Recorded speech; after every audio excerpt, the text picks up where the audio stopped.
Dadako po tayo sa ating pag-aral at yung ating aralin ay naglalayon po na turuan tayo or paalalahanan tayo at panghawakan nating mabuti kung paano natin dapat sambahin ang ating Diyos, ang tunay na Diyos. Worship na ayon sa mismong paraan niya at ayon sa mismong kagustuhan ng Diyos kung paano natin siya dapat sambahin.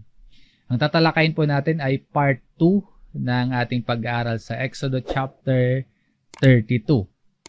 Ito po yung ikalawang bahagi ng ating main story, ang pagbaba ng bundok ni Moises. Bago natin basahin yung mga talatang ating pag-aaralan, ang version po ng Biblia na ating gagamitin sa Tagalog ay ang Bagong ang Biblia at ilang Revised Tagalog Popular Version. Sa English, New American Standard Bible ang ating ginamit. Nakita natin dito sa part 1, last Thursday po na ating tinalakay, sa kabila ng kasalanang ginawa ng mga tao. Nakita natin na maawain ang Diyos at sa pamamagitan ni Moises, nakaligtas yung mga Israelita sa paglipol sa kanila ng Diyos. And ganun din po yan sa atin. Nakaligtas tayo sa matinding parusa ng Diyos o nakaligtas tayo sa matinding puot sa atin ng Diyos dahil sa ating kasamaan. Dahil sa ating pagsamba sa Diyos-Diyosan. Nakaligtas tayo dahil kay Kristo. At ang Panginoong Hesus ang tagapamagitan sa atin at sa Amang Diyos. So sa ating main story, mula dito sa part 1, nakita ng Diyos yung ginawa ng mga Israelites gumawa ng kasamaan or nagpapakasama sila. Nakikita yun ng Diyos. Gumawa sila ng imahen, gintong guya, tapos sinamba nila. Ngayon, dahil si Moises ay nasa taas ng bundok, sinabihan ng Diyos si Moises na bumaba na. Exodus chapter 32 sa verse 7, sinabi ng Panginoon kay Moises, bumaba ka agad. Ang iyong bayan na inilabas mo mula sa lupain ng Ehipto ay nagpapakasama. Anong kasamaan yung ginagawa nito mga Israelites? Gumawa ng imahe ng gintong guya at sinamba nila. Nagpapakasama sila sa pamamagitan ng pagsamba sa Diyos-Diyosan. So sabi ng Panginoon kay Moises, bumaba ka kaagad. Sumunod si Moises, yun yung kanyang ginawa, bumaba siya ng bundok. At ito nga po yung ikalawang eksena na makikita natin sa kwentong ito dito sa Exodus chapter 32. Pagbaba ng bundok ni Moises. Same pattern po sa unang bahagi sa part 1 na tinalakay natin last Thursday. Meron din tayong 4 na subpoints. Tingnan natin yung ginawa ng mga Israelita and ano yung hatol ng Diyos sa ginawa nila. Yung pamamagitan ni Moises sa Diyos at sa mga Israelita. At yung isa pa natin makikita yung naging tugon ng Diyos sa bawat pamamagitan ni Moises. So isa-isahin po natin ito. Number 1, hinarap ni Moises ang pagsamba ng mga tao sa Diyos-Diyosan. Dahil sa nakita nga po ng Diyos yung ginawa ng mga Israelites na sumasamba sila sa Diyos-Diyosan, pinababa niya si Moises ng bundok. Then sumunod naman si Moises, bumaba siya. Sa pagbaba ni Moises sa bundok, dala-dala niya yung 2 tapyas ng bato na kinasusulatan ng 10 utos ng Diyos. And mapapansin natin sa Exodus chapter 32 sa verse 15 at 16, sinasabi po na yung bit-bit po, yung dala-dala ni Moises na 2 tapyas ng bato habang pababa siya ng bundok. Yung nakaukit po sa tapyas na yon ay mga utos ng Diyos. Mga utos ng Diyos na mismong Diyos ang nagsulat. Basahin po natin ang verse 15 at 16 dito sa Exodus chapter 32. Si Moises ay tumalikod at bumaba sa bundok. Dala ang 2 tapyas ng tipan sa kanyang mga kamay, mga tapyas na may sulat sa magkabilang panig niyon. Sa isang panig at sa kabilang panig ay nakasulat ang mga iyon. Ang mga tapyas ay gawa ng Diyos at ang sulat ay sulat ng Diyos na nakaukit sa mga tapyas.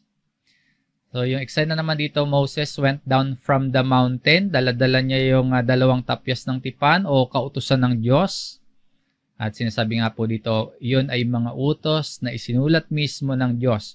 Pagdidiin po ito sa katotohanan, Pagdidiin po ito sa kahalagahan at otoridad ng daladalang utos ni Moises. Sabi po, the tablets were God's work and the writing was God's writing. Yung nakaukit sa mga tapyas. So daladala yan ni Moises pagbaba niya. At sa pagbaba ni Moises sa bundok, kasama niya yung kanyang lingkod na si Josue. And going down, mula sa taas ng bundok, papunta sa kanilang, or pabalik sa kanilang kampo, may naririnig silang ingay ng mga tao. Sabi ni Josue sa kasunod na talata, nang marinig ni Josue ang ingay ng bayan habang sila'y nagsisigawan, sinabi niya kay Moises, may ingay ng digmaan sa kampo. There is a sound of war. Yun yung inaakala ni Josue. Nakipagyera yung mga Israelita habang wala sila. Nakipagyera yung mga Israelita habang nasa sa taas sila ng bundok. At maaring yung ingay na naririnig nila para kay Josue, either nanalo sila sa digmaan o kaya natalo sila sa digmaan. Kaya nagkakaingay sa kampo, galing sa giyera. Ganon yung interpretation ni Josue sa naririnig niyang ingay mula sa kampo. Pero anong sabi sa kanya ni Moises sa verse 18? Ngunit kanyang sinabi, si Moises na po ito, hindi iyon ingay ng sigaw ng pagtatagumpay o ingay man ng sigaw ng pagkatalo, kundi ingay ng mga umaawit ang aking naririnig.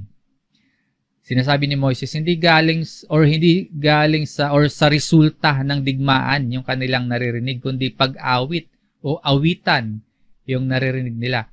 Sa pandinig ni Josue, magulo, maingay.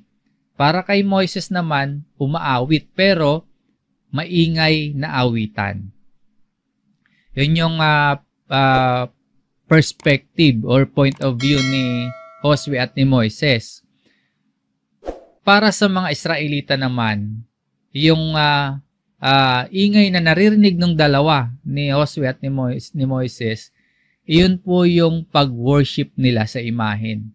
Yun yung pagsamba nila sa gintong guya na ginawa nila, di ba? Nagpiesta sila, naghandog sila, nagkasayahan sila, yun yung mahalay na kasayahan. Naririnig sila nila Josue at Moises. So galing sa taas ng bundok, pababa, habang palapit sa kampo, naririnig nila yan. Sa verse 19, nang makalapit siya sa kampo at kanyang makita ang guya at ang pagsasayawan, ang galit ni Moises ay nag-alab at kanyang ibinato ang mga tapyas na nasa kanyang mga kamay at binasag ang mga ito sa paanan ng bundok. Nung makita ni Moises yung gintong guya, nung makita ni Moises yung sayawan, yung mahalay na kasayahang ginagawa ng mga Israelita, parang sinilaban si Moises. Nag-alab yung kanyang galit. Nakita niya yung kasalanan. Nakita niya yung pagpapakasama. Nakita niya yung kasamaan na ginagawa ng mga tao. Nagalit si Moises. Sa tindi ng galit niya, binato niya yung hawak niyang tapyas Binasag niya. Ang tagpupong ito nagpapakita ng literal na pagkasira ng hawak ni Moises na tapyas o tablets. Nasira literally. Pero bago pa man po masira or bago pa man mabasag yung mga batong iyan, sinira na ng Israel yung tipan nila sa Diyos. Sumuway na sila sa utos. Sinira na nila. Gumawa sila ng ipinagbabawal sa kanila ng Diyos. Sumamba sila sa Diyos-Diyosan. So, matapos ng tagpong ito yung kasunod na ginawa ni Moises sa verse 20. Kanyang kinuha ang guya na kanilang ginawa. Sinunog ng apoy. Giniling hanggang sa naging pulbos. Isinaboy sa tubig at ipinainom sa mga anak ng Israel. Talagang nag-alab yung galit ni Moises, no? Kasi alam ni Moises yung urgency na dapat na nilang tigilan yan. Alam niya yung paghatol ng Diyos sa mga gumagawa ng ganyan. Galit ang Diyos sa mga gumagawa ng ganyan at ramdam ni Moises At naunawaan niya kung ano yung mangyayari sa kanila kapag nagpatuloy sila sa idolatry. Kaya naintindihan ni Moises kapag nagpatuloy sila sa pagsamba sa Diyos-Diyosan, alam niya, galit ang Diyos dyan, naunawaan niya kung ano yung pwedeng mangyari sa kanila. Kaya hindi niya lang basta sinunog.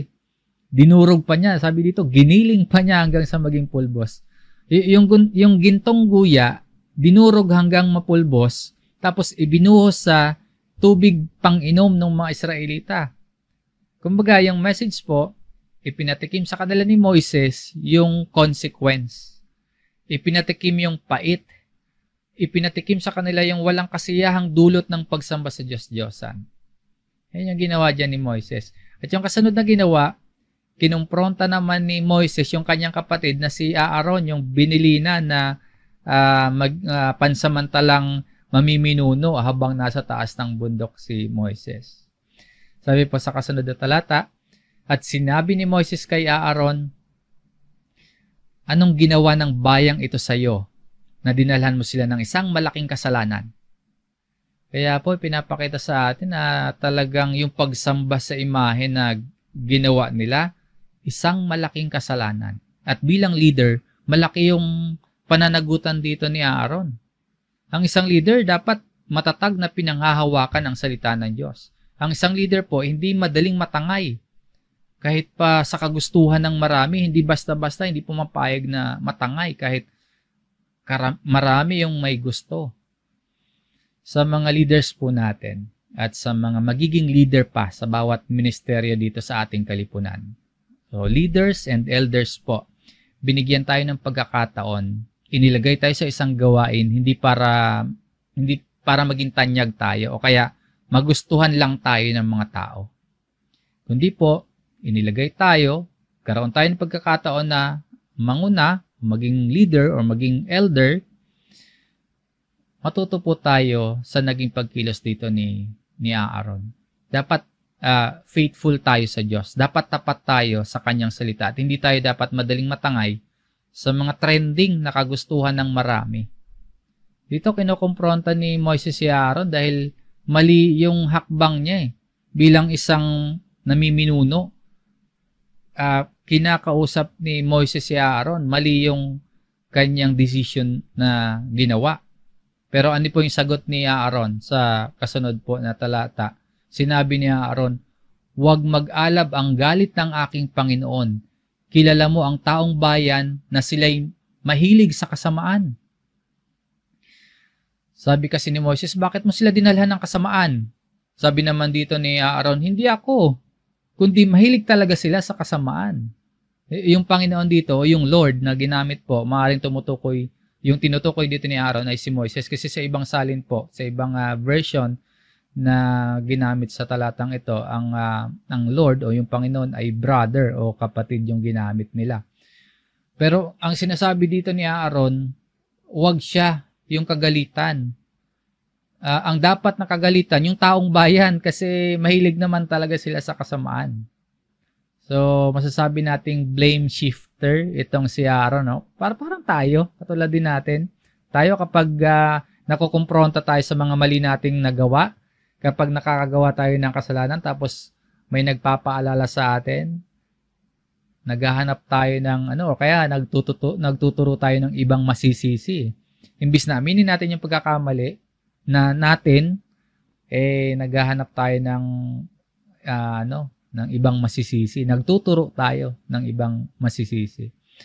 So dito naman para bang gina-justify ni Aaron yung kanya naging yung ginawa niyang pagpayag na gumawa at sambahin nila yung imahen. Sinasabi niya mahilig naman talaga itong taong bayan sa kasamaan Sa Revised Tagalog Popular Version po ng talatang ito, yung katuwiran na ito ni Aaron, sinasabi po doon sa version na yun, ayaw nilang paawat sa paggawa ng kasamaan. Ayaw paawat, para bang inawat niya ba yung taong bayan? Hindi naman, di ba? Sa part 1 ng ating kwento, yung nakita natin, hindi naman niya inawat. Sinunod pa nga niya kung ano yung gusto ng marami, kung ano yung gusto ng taong bayan. Hindi siya nanindigan. Hindi siya naging tapat sa Diyos. Hindi siya naging tapat sa salita ng Diyos. Sa verse 23 po, yung pagpapatuloy na pag-excuse ni Aaron, sapagkat kanilang sinabi sa akin, igawa mo kami ng mga Diyos na mangunguna sa amin. Sapagkat tungkol sa Moises na ito, ang lalaking naglabas sa amin mula sa lupain ng Ehipto, ay hindi namin alam kung ano na ang nangyari sa kanya. So, sinasabi dito ni Aaron naman, huwag ako yung sisihin mo. Sino daw dapat? Hindi lang yung taong bayan yung tinuturo na dapat sisihin, kundi maging si Moises din. Para bang sinasabi dito ni Aaron, kung bumalik ka lang sana agad, Moises, hindi sana sila nainip. Hindi sana sila nagpagawa ng Diyos-Diyosan na gusto nilang manguna sa kanila. Sinasabi ni Aaron, sinunod ko lang naman yung sinabi nila eh. Kasi hindi nila alam kung ano yung nangyari sa'yo. So, yung dapat daw pong sisihin, yung taong bayan at itong si Moises. Iniiwas ni Aaron yung kanyang sarili. At sa pagpapatuloy po, at aking sinabi sa kanila, si Aaron pa rin po ito, sino mang may ginto ay hubarin ito. At kanila namang ibinigay sa akin at aking inihagi sa apoy at lumabas ang guyang ito. Nung isa pang palusot dito ni Aaron, inihagis lang daw niya sa apoy yung ibinigay sa kanya ng mga ginto. Tapos, lumabas na ng kusa yung guya. Para bang sinasabi niya kay Moises na, hindi siya gumawa ng hulmahan, wala siyang effort sa pangyayari na yan, wala siyang partisipasyon, basta na lang lumitaw yung ganong itsura. So mula verse 22 hanggang dito sa verse 24, ang daming palusot ni Aaron para hindi siya yung masisi, hindi niya inaako yung kanyang responsibility, hindi niya inaako yung kanyang partisipasyon. Ang lesson sa atin ito, kapag kinokompronta po tayo dahil sa may nagawa tayong mali, kapag kinokompronta tayo, kapag may nagawa tayong kasalanan, lalo na sa pagsamba sa Diyos-Diyosan, hindi na tayo dapat magpalusot pa o kaya maghanap pa tayo ng ibang masisisi na or kaya hindi natin sasabihin na ganun talaga eh. Tao lang tayo. At mga ngatiwiran tayo na ginagawa din naman yan ng marami eh. Pag kinokompronta tayo sa ating pagkagawa ng kasalanan, lalo na sa pagsamba sa Diyos-Diyosan na magpapalusot pa tayo or mga ngatwiran pa tayo na, nakasanayan na yan ng marami. Or magtuturo tayo ng ibang masisisi at magmamatigas nga tayo na parang wala tayong partisipasyon sa paggawa ng kasalanan na yun. So, sa ating kwento, ang unang subpoint po, pagbaba ni Moises ng bundok, hinarap niya yung pagsamba ng mga Israelita sa Diyos-Diyosan. Sa kasunod, makikita natin yung hatol ng Diyos sa ginawa nilang yon. Ito yung hatol ng Diyos. Sa verse 25, ipinapakita na walang ginawa si Aaron eh. Pinabayaan niya lang yung kaguluhang ginagawa ng taong bayan, ng mga Israelita. Pinabayaan lang ni Aaron yung mahalay nilang kasiyahan.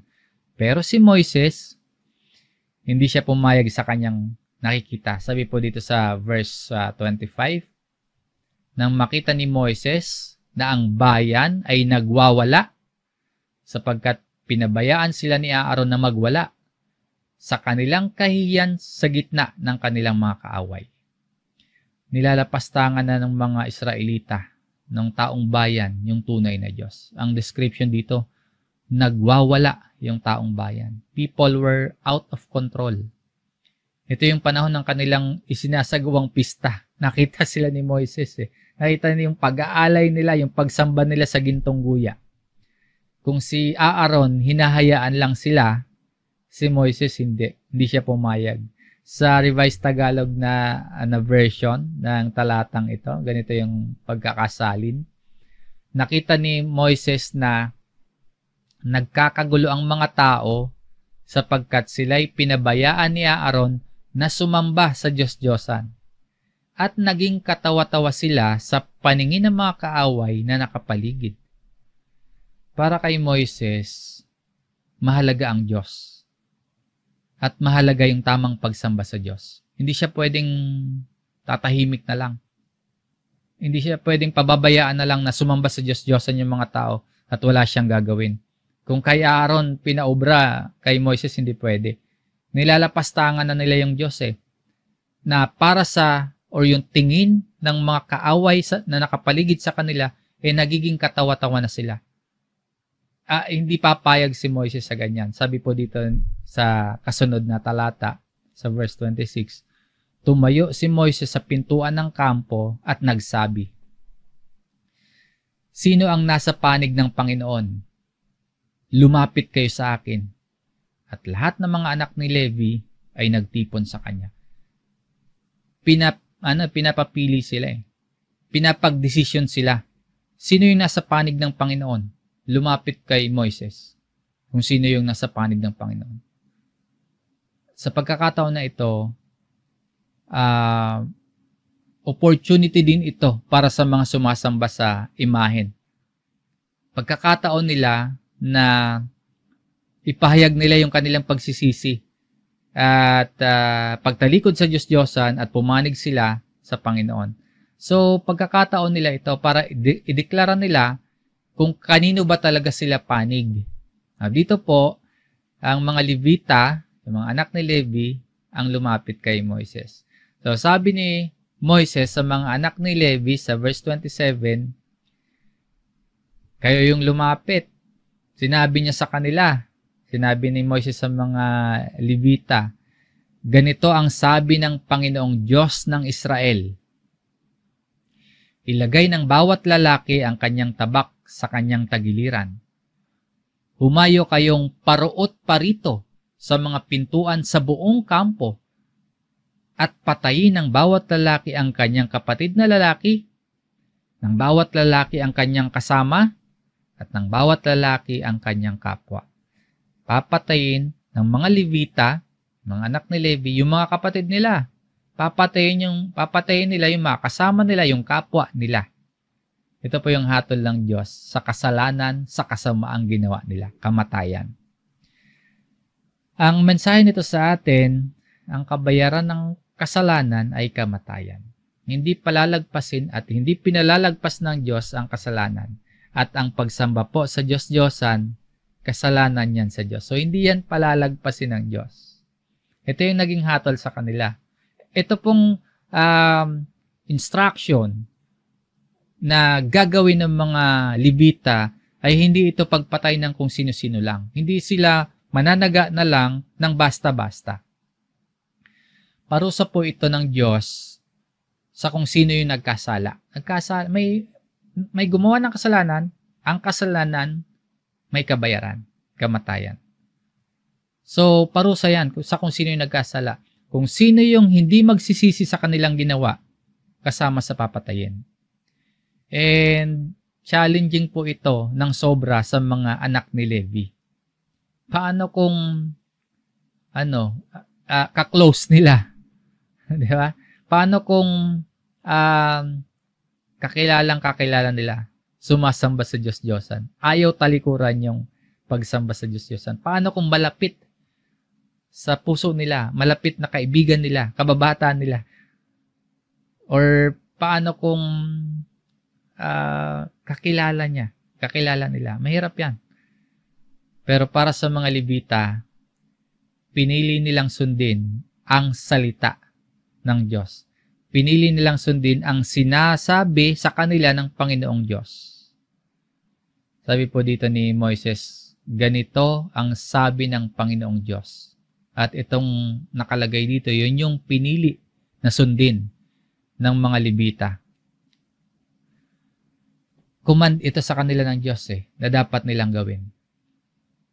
Utos ito, sinabi ito sa kanila ng Panginoong Diyos na dapat nilang sundin. Patayin ang mga nagkasala. At sa verse 28 po, ginawa ng mga anak ni Levi ang ayon sa salita ni Moises.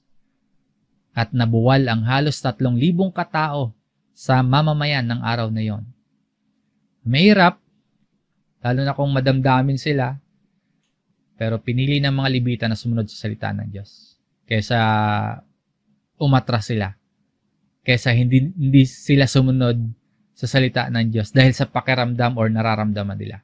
At sa pagsunod nga po ng mga Levita, and about 3,000 men, 3,000 katao, namatay ng araw na yon. Mabagsik ba ang Diyos? Yes. Mabagsik ang Diyos sa kasalanan. marami ang namatay dahil sa pagsamba sa Diyos-Diyosan. Pero sa bilang na yan, 3,000 men, sa bilang, sa numbers na yan na namatay, makikita pa din po natin yung awa ng Diyos sa taong bayan, sa buong Israel. Ang inilabas ng Diyos sa Ehipto, halos or tinatayang nasa 2 milyon na Israelita. So kung nag-participate po yung buong bayan sa paggawa at pagsamba sa gintong guya, dapat nasa milyon. Nasa halos milyon din yung bilang or 2 milyon yung lilipulin. Kung buong bayan ang nag-participate. So dapat nasa milyon din. Nakita natin may paghatol ang Diyos laban sa kasalanan. Pero sa numbers na ito, sa bilang na ito na nabuwal nung araw na yun, nakita natin yung laki ng habag o awa ng Diyos sa mga tao. Kasi halos 0.15% lang ng buong populasyon ng Israel yung nabuwal. Mas marami pa din yung naligtas. Mas marami pa din yung kinaawaan ng Diyos. Dahil sa pagtugon na ito ng mga Levita, sabi sa kanila ni Moises sa kasunod na talata, sinabi ni Moises, itinalaga ninyo ang inyong sarili ngayon sa paglilingkod sa Panginoon. Doon sa response ng mga Levita. Bawat isa sa halaga ng kanyang anak na lalaki o kapatid na lalaki, kaya't kayo ay nagdala sa inyo ng pagpapala sa araw na ito. Dito pala nagsimula yung mga Levita na mangunguna sa paglilingkod sa kanila. Magmumula yung mga pari para yung mga pari na yun magsisilbing tagapamagitan sa Diyos at sa mga tao para sa halip na mamatay, mapatawad yung kanilang mga kasalanan. So, makikita natin yung pagkilos pa rin ng Diyos dito. No?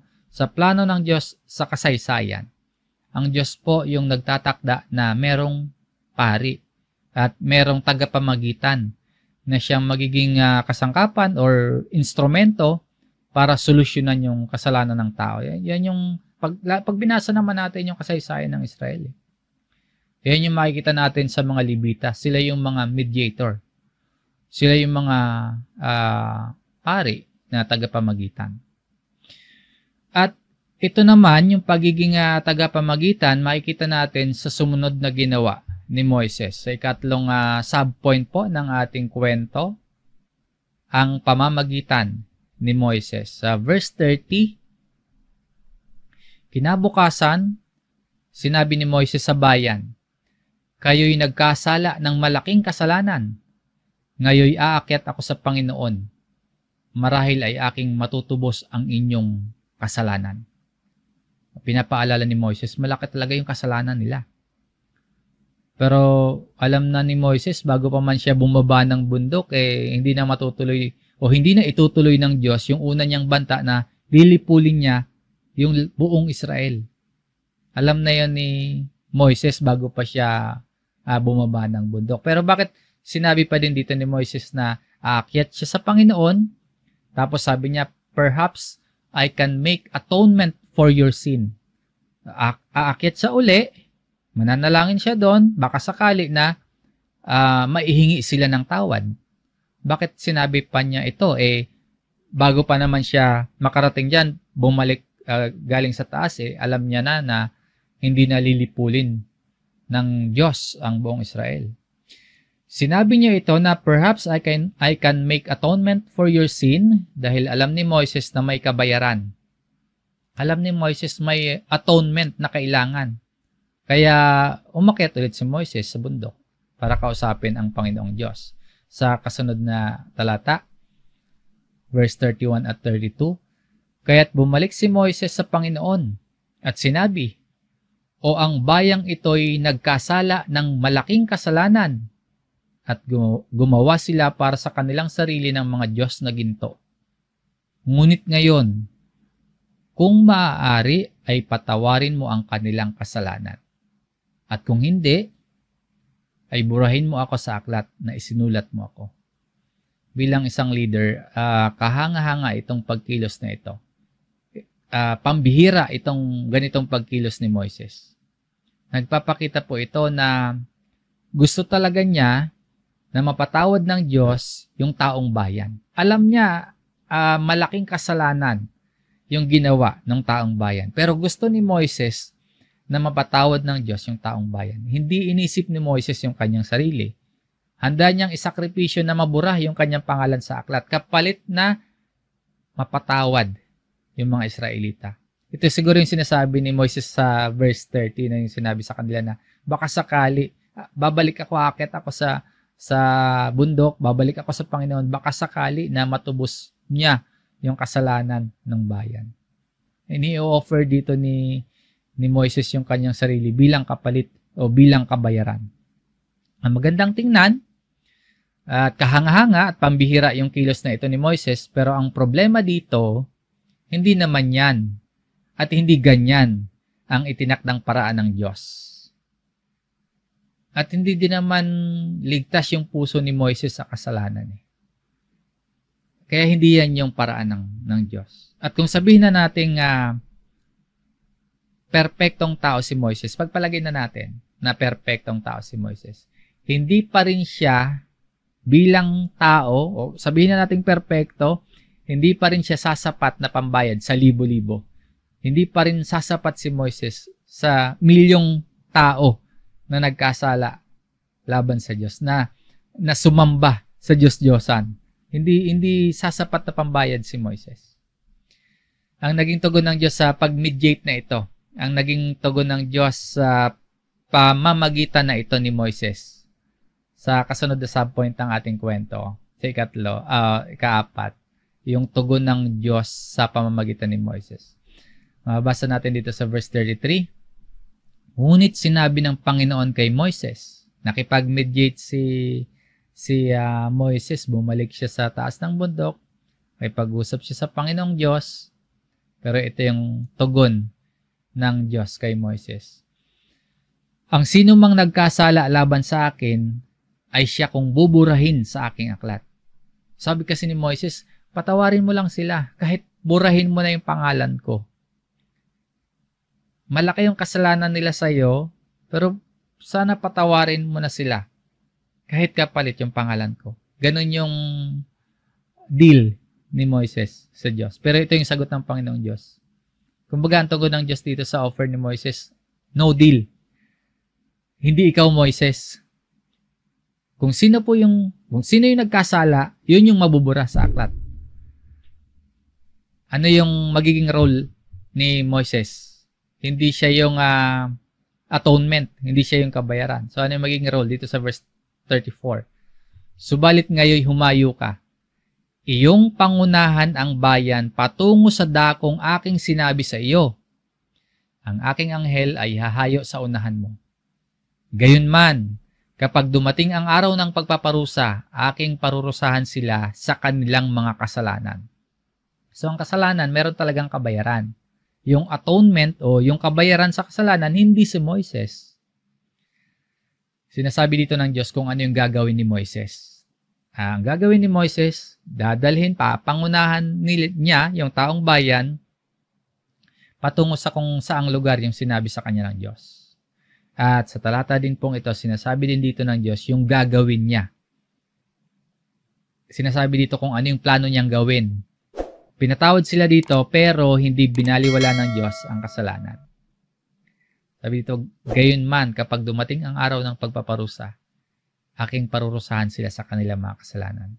Sa kabila ng pagsamba nila sa Diyos-Diyosan, naawa pa din sa kanila ang Diyos. Hindi agad ipinataw sa kanila yung pagpaparusa.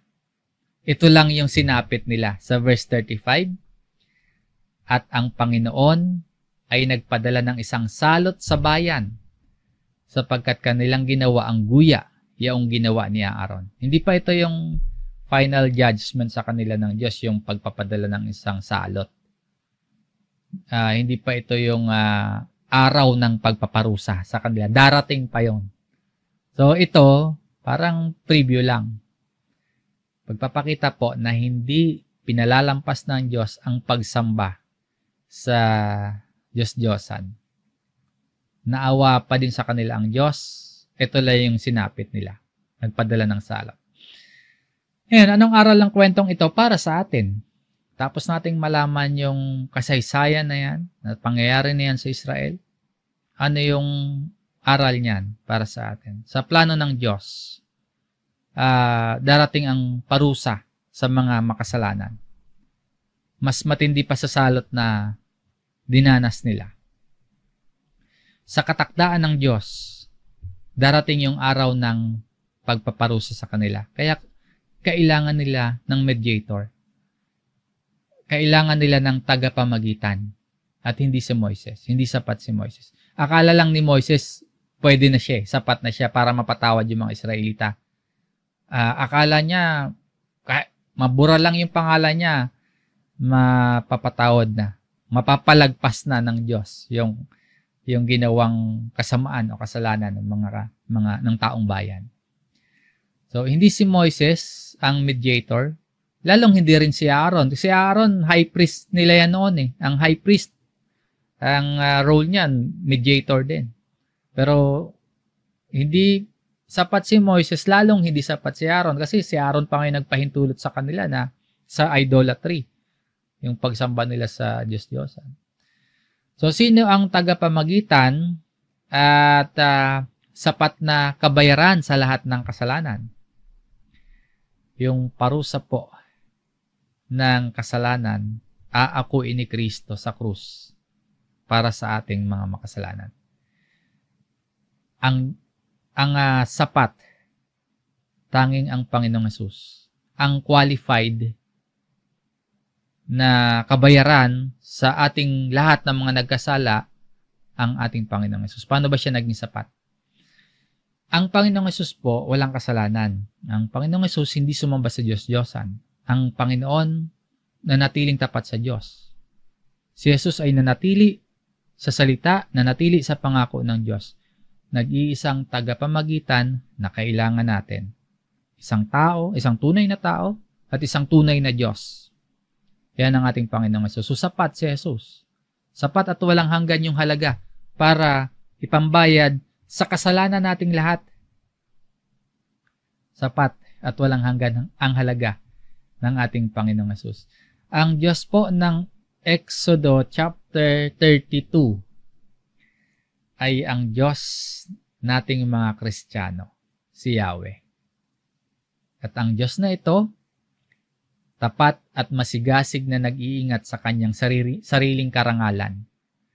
Hindi pwede sa kanya na merong ibang Diyos o kaya merong Diyos-Diyosan tayong sinasamba. Hindi ubra. Hindi pwede. At hindi rin hahayaan ng Diyos na yung puso natin magpatuloy na tumingin sa mga bagay na higit na mababa naman yung halaga kung ikukumpara sa tunay na Diyos. Hindi papayag ang Diyos na meron tayong mas pinahahalagahan higit sa pagpapalaga dapat natin sa Diyos. Sa pamamagitan ng kanyang salita, maging sa mga nangyayari sa ating buhay, ibubunyag sa atin ng Diyos, ipapakita sa atin ng Diyos kung meron pa tayong natitirang Diyos-Diyosan sa puso natin.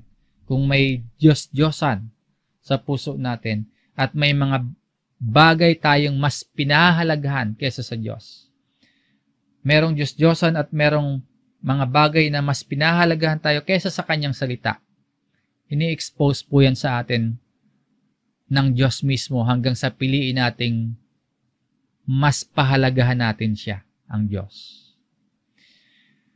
Meron ba tayong bagay sa buhay natin ngayon na takot tayong mawala? Pero hindi tayo natatakot na mapahiwalay tayo sa Diyos. Anong mga bagay o sinong mga tao yung pakiramdam natin na kapag nawala or bagay na wala tayo, para bang kulang yung buhay natin? Kapag wala yung tao na yon, kapag wala yung bagay na yun sa buhay natin, parang hindi masaya yung buhay natin. Pero hindi natin isinasaalang-alang ang Diyos. Minsan, iniisip ng marami, okay lang, walang Diyos. Hindi isinasaalang-alang ang Diyos. Pero yung mga pansamantalang mga bagay, mas pinahalagahan. Pag-isipan po natin, baka may anumang Diyos-Diyosan pa or ano bang mga bagay pa ang mas pinahalagahan natin kaysa sa Diyos. Ibinubunyag yan ng Diyos. Ipinapakita ng Diyos ang anumang Diyos-Diyosa na meron tayo. At ginagawa yan ng Diyos sa atin. Hindi para ipahamak tayo, hindi para mawalan tayo, hindi para ipahiya tayo. Hindi para masaktan lang tayo. Ibinubunyag ng Diyos ang anumang idolatry o idols na meron tayo, hindi para takutin tayo. Yes, maaari tayong masaktan kung isusuko natin yung anumang Diyos-Diyosan. Maaari tayong pakiramdam natin mawalan kung isusuko natin yung anumang Diyos-Diyosan. Pero mabuti na yon, yung masaktan tayo ngayon, kaysa lubusang mapahamak yung ating kaluluwa. So ano po yung pinapahalagahan natin ng higit sa Diyos? Kinukumpronta tayo ng salita ng Diyos. Huwag tayong magagalit. Maaring ma-offend tayo. Pero huwag tayong magbulag-bulagan. Huwag nating papagmatigasin ang ating mga puso. Kundi po, aminin natin yung ating mga kasalanan. Bunutin natin yung gintong guya sa puso natin. Durugin natin yan. Pulbusin din natin hanggang makita natin na wala pala talagang halaga yan. Yung pinahalagahan natin na yan, wala pala talagang halaga kung ikukumpara sa higit na kahalagahan ng Diyos sa buhay natin. Ang anuman pong Diyos-Diyosan, ang anuman pong mas pinahalagahan natin kumpara sa Diyos, kahit balutan pa natin yan ng ginto para magmukhang maganda, para magmukhang mas mahalaga, kung itatabi natin yan side by side kay Kristo, anumang mga bagay na yan, anumang mga bagay na ginagawa nating Diyos or Diyos-Diyosan or Panginoon ng buhay natin, walang kwentang lahat ng yan. Walang value kung iahambing kay Jesus dahil Christ is infinitely better. Muli po, kung inihahayag sa atin ang katarungan at hustisya ng Diyos, kung inihahayag sa atin ang awa at ang paghatol ng Diyos, pagsisihan po natin at talikuran ang pagsamba sa mga Diyos-Diyosan. Kilalanin natin na nararapat tayong hatulan ng Diyos at tumingin po tayo, manalig po tayo, kumapit tayo kay Kristo bilang tanging pag-asa natin. Bilang ang Panginoong Hesus, ang tagapamagitan para makaligtas tayo sa puot ng Diyos. Sambahin po natin ang Diyos ayon sa kanyang mismong paraan at ayon sa kanyang mismong kagustuhan. Talikuran po natin, iwanan po natin ang pagsamba sa Diyos-Diyosan. Maraming salamat sa inyong pagsama at pakikinig mga kapatid. Ang kapayapaan at biyaya ng Diyos sumainyo pong lahat.